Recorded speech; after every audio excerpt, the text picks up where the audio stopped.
Hey, what's up soldiers? My name's GregFPS, Zombies Extraordinaire, and welcome back to another video here today on the channel. Today guys, we're going to be ranking all of the different redeemed hands on Ancient Evil. There's only 4 of them, and this is the upgraded version, the once upgraded. We're not talking about exalted because that takes way too long for only 10 extra shots and a little bit extra damage that lasts a little longer. We're just going to straight up be talking about the redeemed version. These are the normal version that you need when you're doing the Easter egg. So I really hope you guys do enjoy the video. This is my personal opinion. We're not talking about people on Twitter, although they voted on Twitter and agreed with my list, which is pretty crazy, never happens. But if you guys disagree, that's totally fine. I'm really happy to have a discussion with you guys down below in the comment section. But without further ado guys, let's get right into the list.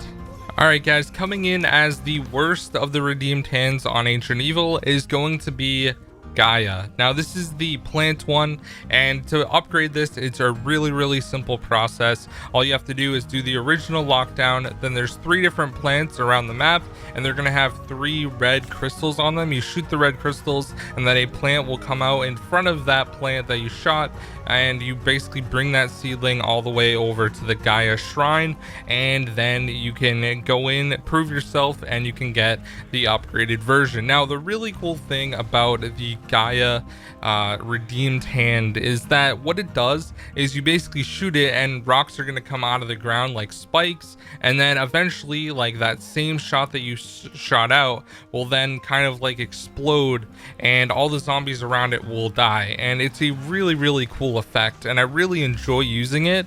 Now an interesting thing about Gaia is you actually don't need to upgrade this if you're doing the Easter egg solo, 2-player or 3-player. So I haven't actually used this one that much, and that's why it comes in as the worst one, or the bottom of the list. Now the great thing about it is not having to upgrade it. Obviously you can still shoot the different weeds that are over in the offering of the Adelids when you're doing the Easter egg, and that will spawn in the Giganese, who has the golden spear that you need for the sundial, and also he can knock out the conch that you need for doing the raw steps. So you actually don't need to upgrade that. If you guys didn't know, it could save you if you're doing an Easter egg speedrun or you're just playing with friends. You don't actually need to upgrade it, but the upgraded version is really fun to use, and this one comes in at the bottom of the list.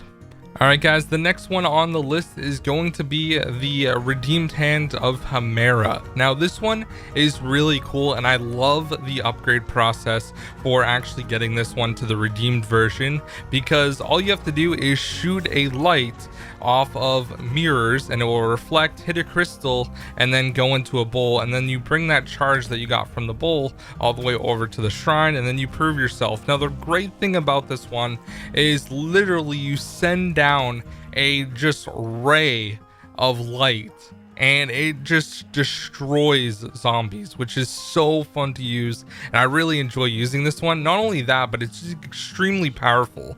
It's really good at killing the Blight Fathers. You can kill them fairly quickly. You can use like probably about 15 to 20 shots out of your 40 that you get for the redeemed version and take out a Blight Father, as long as you're shining it like right at its back where the sacks of like acid are.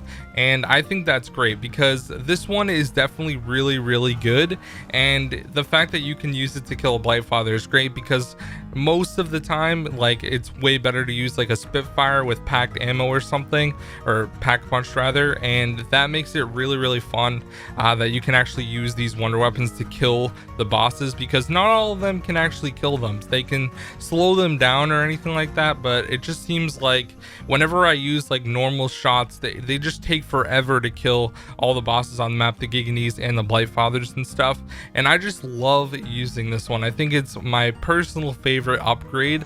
Humaira, it's really easy to do, and it's just a lot of fun in general. So that one comes in as basically, I guess, number 3 on the list. So let's get into number 2. Alright guys, so coming in at the number 2 spot is going to be the Oran, and this is the Oran hand that's basically the wind hand. And this upgrade is actually really fun as well, because all you have to do is shoot a zombie at an arrow, and it's basically like the feathers on the arrow. It will break off, a feather will come down, and you just have to shoot the 3 different feathers in the 3 different areas in the underworld area. Now this upgrade is so fun because literally all you have to do is just hold down your shoot button and all the zombies will just go flying, and it's really cool. And then when you actually end up using the upgrade, it's basically a thunder gun. It's exactly the same, except you're using your hands and the zombies just go flying, the skeletons go flying. It's so fun to use, and to me that one has to be like the second best because it really is so fun. It looks awesome with that blue coloring and everything, and it's a lot of fun to use. So this one comes in at the second spot, and now, as you guys know, we have the number one spot, which is the best in my opinion of the different redeemed hands, and that is going to be the redeemed hand of Sharon. Now this one is really fun to use, and I think this one personally just looks the best out of all of them. Now the upgrade process for this one can be a little bit annoying, and the really cool thing that I like about it so much is kind of the backstory of Greek mythology for this one, because Sharon is actually the person who brings you across the river of Styx in Greek mythology when you die. And the cool thing is you're supposed to put like a coin under your tongue, and then Sharon would take that coin and then bring you, that would be your basic passage across the river of Styx from purgatory into heaven, I guess. That's how the Greek mythology works. So the coins actually kind of fit into this completely. So what you have to do is do the original lockdown, and then you have to get kills in the river of sorrow. Now there's 9 different rivers in Hades, which is like hell, and the river of Styx is one of them. And eventually what you do is you make your way, when you're doing the upgrade, you have to go around and collect 3 coins. Now I don't know why there's a lot of fake ones, but basically you collect 3 of them, and then you go into this underworld area and you see the boat of Sharon actually going down the river as you're getting kills and basically proving yourself, which I think is really cool because it adds a whole new like Greek mythology level to the map.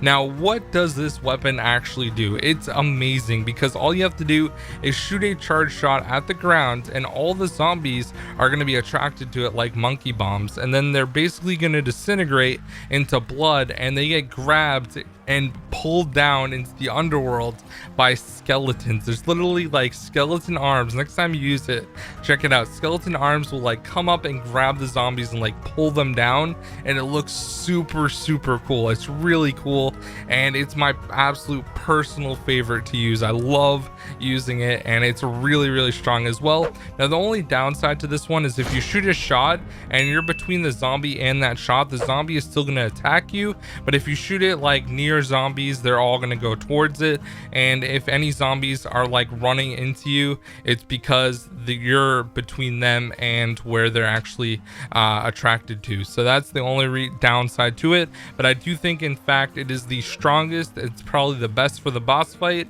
because you can have zombies get away from you easily, and it's also really good for high rounds and just fun to use in general. So anyways guys, that is going to be ranking all of the different redeemed hands on Ancient Evil. I hope you guys did enjoy the video. If you did, be sure to drop a like guys, and subscribe if you're new, and I'll see you guys in the next one. Peace out.